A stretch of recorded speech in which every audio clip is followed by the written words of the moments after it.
ven de lejos, caminos de tiza, abriendo. ¿Qué tal? ¿Cómo les va? Bienvenidos a Caminos de Tiza. Una vez más vamos a hablar de educación, una vez más vamos a hablar de la escuela, de los lazos que allí se construyen entre adolescentes y adultos, de la incidencia de la época y de los procesos de subjetivación. Nosotros al encuentro de nuestros invitados. El tiempo me enseñó que la miseria es culpa de los hombres miserables.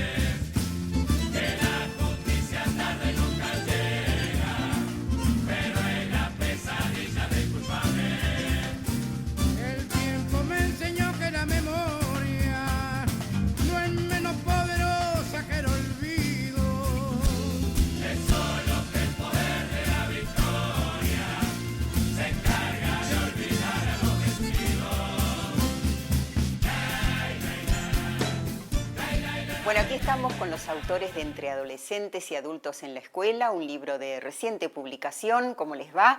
Les doy la bienvenida. Un libro, ustedes saben tanto como yo, es un proyecto. En este caso ha sido un proyecto colectivo. Y queremos saber si eso sumó. Sí, nosotros somos un grupo de trabajo que tiene ya muchos años y que venimos trabajando en torno a las problemáticas de salud y educación, como psicólogos, psicoanalistas. Y bueno, nos faltaba esto.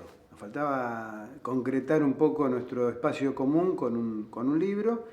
Y bueno, y aquí está. Y a ver cómo fue. ¿En todo momento hubo acuerdo, discusiones? Nosotros nos reunimos todas las semanas hace mucho tiempo en esto que es Punto Seguido, las distintas tareas que hacemos.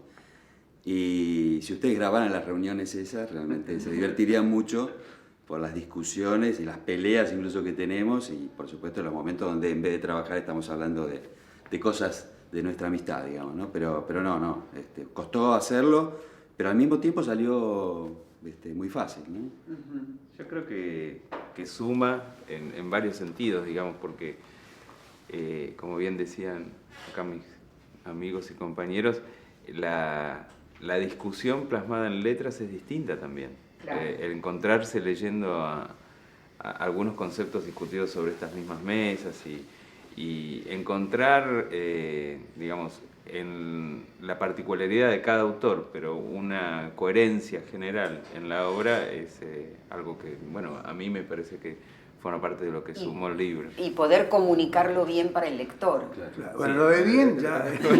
Eso, bastante bien. Lo creo que podemos. Nosotros tenemos una metodología igual. Cada cosa que escribimos la leen los otros dos. Y devolvemos con crítica o comentarios, ¿no? Entonces tenemos un proceso de revisión tanto para eso como para las clases o las charlas que damos. En este caso fue un poco más costoso que otro porque bueno, la responsabilidad de terminar un libro, de escribirlo, nos requirió mucho más tiempo, pero tenemos ese método donde, por supuesto que después lo que el otro marca no siempre uno lo toma, pero suscita una discusión.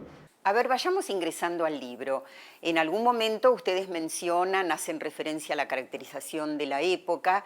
¿Y cómo impacta esto en los adolescentes? Nosotros tratamos de plantear muy bien cuáles son las características de la época y los cambios que son acelerados en todos los órdenes, y cómo esto, sobre todo, más que caracterizarlo en los adolescentes, plantearlo en el encuentro de los adolescentes y los adultos en las instituciones, en particular en la escuela, y en particular un poquito por nuestra trayectoria también en la escuela media, ¿no? Sí. Es decir, no profundizamos tanto en las características de los adolescentes de hoy, aunque a lo largo de las páginas del libro eso está presente, sino en algún desencuentro que se da en el encuentro justamente con los adultos, en este caso también educadores y alumnos, ¿no? Donde hay una referencia a que, bueno, la escuela tiene una matriz histórica de muchos años y que como dispositivo, como institución, ese formato es un formato que se fue revisando, pero poco, respecto a los grandes cambios que han habido a nivel de la vida social, y que eso produce también que haya algunas cuestiones que son más inéditas en lo que pasa en la vida cotidiana en las escuelas, y que surgen problemáticas que requieren ser abordadas de alguna manera por la institución en su conjunto y algunos profesionales que toman alguna especificidad en eso. Enumeremos algunas. Bueno, algunas que son bien conocidas porque son de una resonancia social y mediática, las temáticas de convivencia que trabaja mucho Daniel en el libro, problemáticas psicosociales que existen y que entran a la escuela por todos los lugares, digamos, por las puertas, por las ventanas, por los poros, y que la escuela tiene que darle un lugar y ver cómo tramita y le da cauce a esas dificultades, ¿sí? Pensaba en la formación docente que en la mayoría de los casos se ciñe a la didáctica de las diferentes disciplinas, pero estos aspectos, la caracterización de la época, de las adolescencias, de las instituciones, también debería ingresar, ¿no? Hay algo que esto que estamos planteando, los repertorios de formación, o sea, nuestras propias formaciones, ni nuestras disciplinas, sea la que sea, y la propia práctica del educador, la del psicólogo, la del psicopedagogo, ya no pueden dar cuenta de los problemas que hay, ¿no? En las escuelas nosotros decimos que hay problemas a veces absolutamente nuevos, novedosos, hay algunas cosas extremas que antes quizás no ocurrían. Por ejemplo, yo creo que lo extremo está sobre todo vinculado con situaciones de un cierto nivel de violencia que antes por lo menos no se percibía, o que ahora puede ser que esté más presente, pero además está muy amplificado, lo cual trae un problema mayor, digamos, ¿no? Actúa la tecnología a favor de esa amplificación. Tal cual. Actúa la tecnología a favor de esa amplificación y a veces la tecnología como la hacemos y la mandamos los sujetos, los humanos, a veces con una ética no muy adecuada. Me estoy refiriendo a cómo algunos o muchos medios de comunicación amplifican y le dan tratamiento a cosas que pasan en todas las instituciones sociales y también en la escuela. Y en vez de eso, colaborar con buscar maneras de resolver mejor, más humanamente y a través del diálogo y la convivencia, buscan, digamos, la noticia. Esto amplifica mal, digamos. Sí, lo que vemos muchas veces, ¿no? Los chicos, se produce alguna escena del llamado bullying, los chicos lo graban y después los medios lo reproducen. Claro, los problemas de convivencia tienen que ver, digamos, entre los docentes y los alumnos, entre los alumnos, y algo que me parece que está ocurriendo mucho ahora, que es para pensarlo mucho y trabajarlo, y ver cómo encararlo, es el tema de entre los docentes y las familias, o entre las escuelas y las familias. Se está viendo también mediáticamente mucho, ¿no? Hay algo que vos mencionaste, que digamos que es el bullying, que uno de mis capítulos trabajo el tema, porque hay una noción muy generalizada de un fenómeno y con una particular manera de lectura. Y un poco lo que nosotros hacemos en el libro es romper una lectura lineal de los hechos y tratar de darle contexto a las situaciones que van sucediendo y singularidad a los participantes. Y me parece que un poco la línea del libro trabaja esto. Cuando vos preguntabas acerca de la formación de los docentes, me parece que es necesario revisar los contextos donde están trabajando, el tipo de alumno que tienen enfrente, la singularidad de ese pibe o de esa piba, las trayectorias vitales de cada uno de ellos para poder insertarlos dentro del espacio educativo. Es más, yo te digo una cosa, el tema del bullying, las denominaciones que nosotros importamos, ¿no? Y que nosotros no acordamos con esa manera de denominar algunos fenómenos que son históricos, que tienen alguna particularidad por ahí en los tiempos actuales, pero pensamos en otra manera de abordarlos, y esto pasa con muchas caracterizaciones, que son marcas muy fuertes, que terminan estigmatizando, y que están muy lejos de la manera que tenemos de pensar las situaciones institucionales y sociales en general. Sí, y en los adolescentes recaen muchas de esas tipificaciones. Absolutamente. Y ¿no? bueno, un poco la línea del libro es esa, es marcar estas caracterizaciones, a veces inclusive, como decía Daniel recién, muy difundidas en los medios masivos, donde la juventud aparece muy segmentada y se destacan en situaciones disruptivas casi exclusivamente. Son siempre feos, sucios y malos. Exactamente. Bueno, poder darle otro cariz, otra lectura. Es cada día una aventura.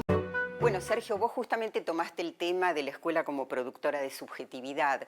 No sé hasta qué punto los docentes son conscientes de la incidencia que tienen en esto. Yo diría una cosa quizás sencilla, que es que los seres humanos nacemos y organizamos nuestra vida personal alrededor de instituciones que nos van como organizando nuestra manera de pensar, de sentir, de conectarnos con el otro, o sea, organizan la cabeza, para decirlo de una manera así también bien simple. Entonces, cuando decimos que produce subjetividad, es que desde hace algunos años a esta parte, los procesos de institucionalización, digamos, y la escuela es la principal junto con la familia, organizamos nuestra manera de vivir nuestra existencia alrededor de lo que produce ese dispositivo. Esto es sencillamente decir que la escuela produce subjetividad. Y hay una subjetividad de época, que son las caracterizaciones culturales, ¿no? que hacen a cierta manera, también ciertos valores que son dominantes, que son muy fuertes, que son los valores de mercado, y que la escuela es la institución que hoy viene como a resistir a esos valores, tratando de promover lógicas distintas, maneras de comportamiento diferentes, y que en esa pelea estamos, digamos. Bueno, así como hablamos de las infancias, las adolescencias, también deberíamos decir las escuelas, porque desde ya que no son todas iguales, ¿no? Es cierto lo que planteas en esa pluralidad de escuelas, no, pero hoy sí estamos dentro de un proceso histórico y dentro de un proceso en el cual la escuela pública se propone ser una institución inclusiva, se propone ser una institución democrática, se propone ser una institución que pueda reconocer las singularidades que tiene dentro, con todas las dificultades que esto implica, con todas las dificultades que implica una trayectoria institucional que no consideraba estos parámetros o que ha cambiado de parámetros y que tampoco ha cambiado tanto su forma, con lo cual se da ahí una particularidad de tensiones muy propia de la época. En realidad, si uno va viendo los distintos capítulos del libro, de lo que trabajamos, de distintos temas y distintos aspectos, estamos tratando de enfocar los mecanismos de discriminación y de producción de desigualdad dentro de las escuelas, ¿no? Digamos, en un marco donde en general hay un consenso de producir igualdad de oportunidades, el tema de la obligatoriedad de la escuela media, etcétera.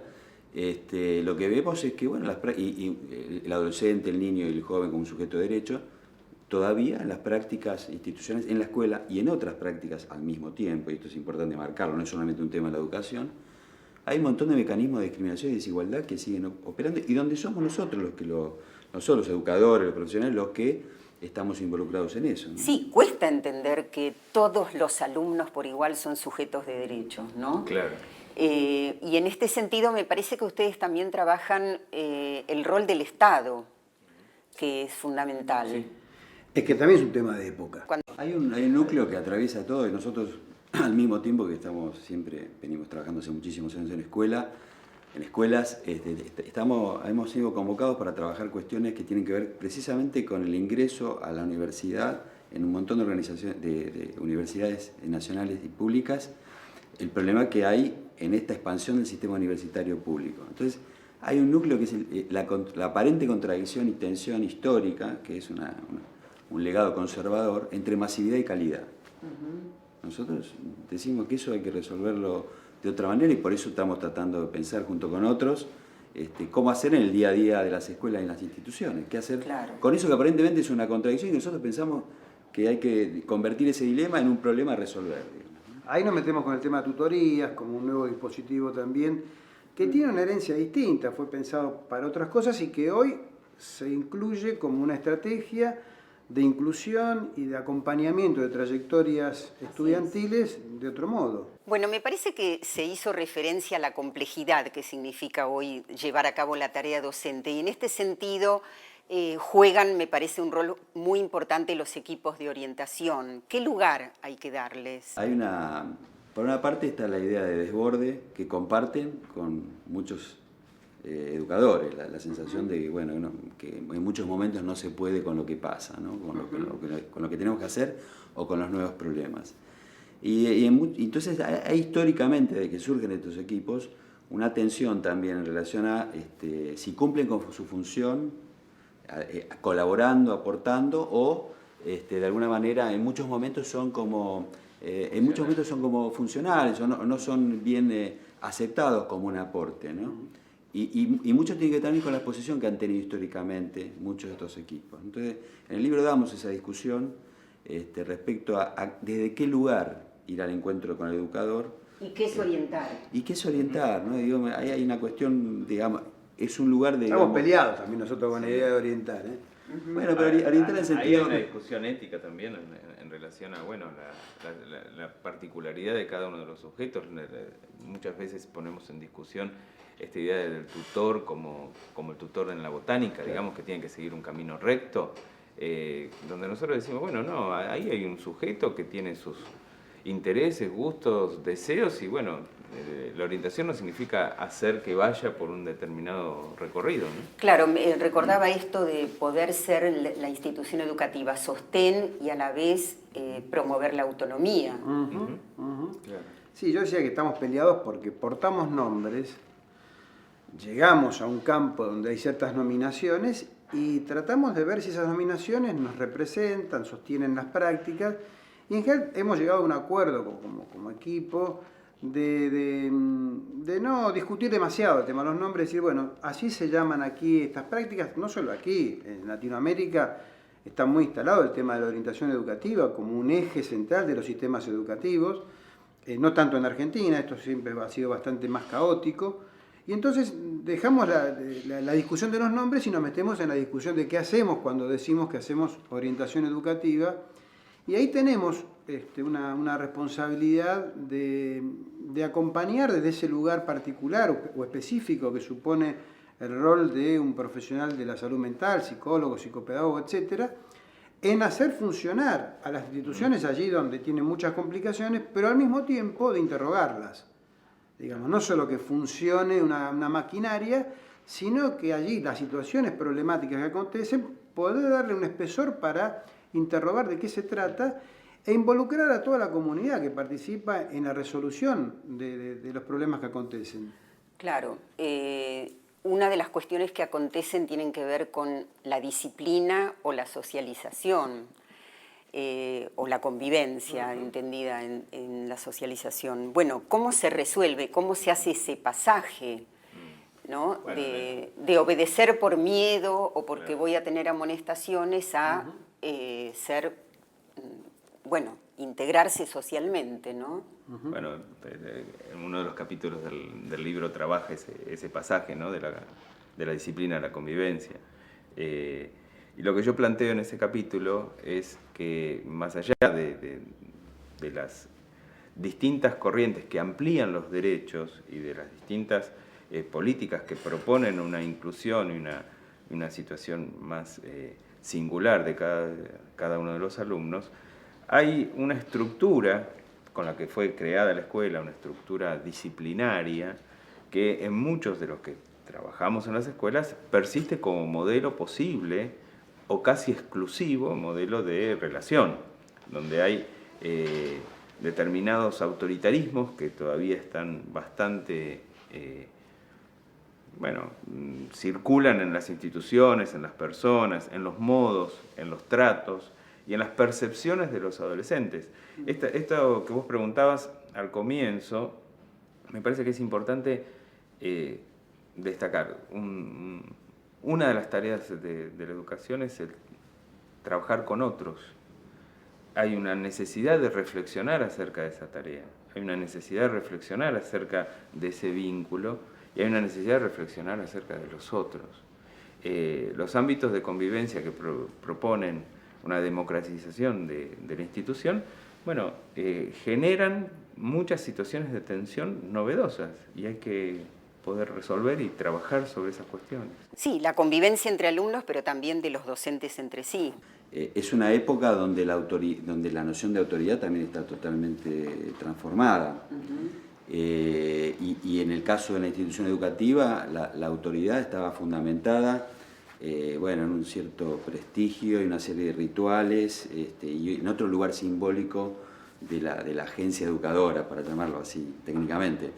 Y hoy me parece que todos nos encontramos en todos los órdenes de la vida tratando de, en otra relación de autoridad con los otros, tratando de que esa autoridad se pueda fundamentar, ¿no? Entonces yo creo que sea autorizada. Sí, claro, digamos, entonces lo que creo que tenemos que discutir en las escuelas, con los colegas, con los educadores, es de qué manera hoy se organiza, se fundamenta esa estructura una autoridad en relación a los niños, a los alumnos, ¿no? Claro. Ahora, un punto que en ese sentido fue difícil, todavía lo es para los docentes, es el del dominio de la tecnología.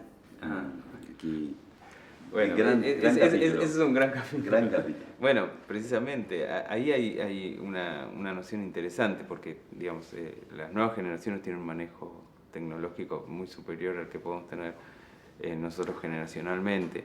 Pero también hay otras formas de adquirir conocimiento, otras formas de poder acceder al conocimiento. Y hay un trabajo muy fuerte, y aquí sí hay una presencia muy fuerte del Estado en relación a poder proveer elementos para que haya una igualdad de acceso al conocimiento en el plan Conectar. Y para que esto sea realmente algo tomado por las escuelas, necesariamente se tiene que discutir el formato escolar que provee de una figura central del saber en el docente. Si esto no entra en discusión, es muy difícil generar aprendizajes colaborativos o en red. Bueno, creo que con la inclusión de las nuevas tecnologías, en algún momento los docentes sintieron que perdían autoridad, ¿no? ¿Cómo fue esto? Sí, acá hay algo que a mí sí me interesa destacar, y es que muchas veces hay como una fascinación tecnológica que anula el lugar del docente. Y muy por el contrario, el docente me parece que tiene que ser un motivador y alguien que pueda sostener estos trayectos, que no es lo mismo informarse que conocer, que muchas veces las maneras de adquisición de conocimientos de los chicos son muy válidas para unos entornos y que no son transferibles masivamente a los dominios de la educación.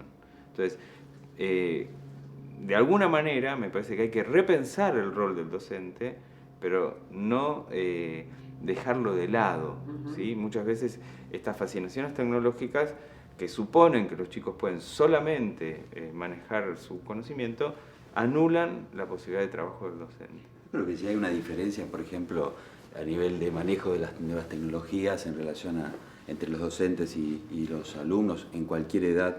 El tema es cómo hacer de eso una buena oportunidad. Una buena oportunidad. Y no la sensación de alguna pérdida de autoridad o de eficacia, al contrario. Es una ocasión, como cualquier relación intergeneracional, de aprender, de tratar de ver cómo potenciar eso para los objetivos que tiene la escuela y el docente. Y realmente creo que eso es... Porque además estamos autorizando ahí un saber, en tanto pensamos que no estamos en relación con chicos que no saben nada, ¿no? La vieja noción de alumno. Yo creo que la principal potencia que tienen las nuevas tecnologías es generar una red. Y generar esa red significa democratizar de alguna manera el conocimiento y hacerlo participativo. Esa es la gran potencialidad. Para poder fundarla hay que revisar los formatos escolares, que esto no está previsto. Bueno, el libro abarca muchísimos temas. Me parece que ahora lo importante es que llegue a los docentes, que puedan ellos discutirlo también colectivamente y que en algún momento ustedes vayan teniendo alguna devolución. Muchas gracias. No, gracias a vos. Gracias. Muchas gracias.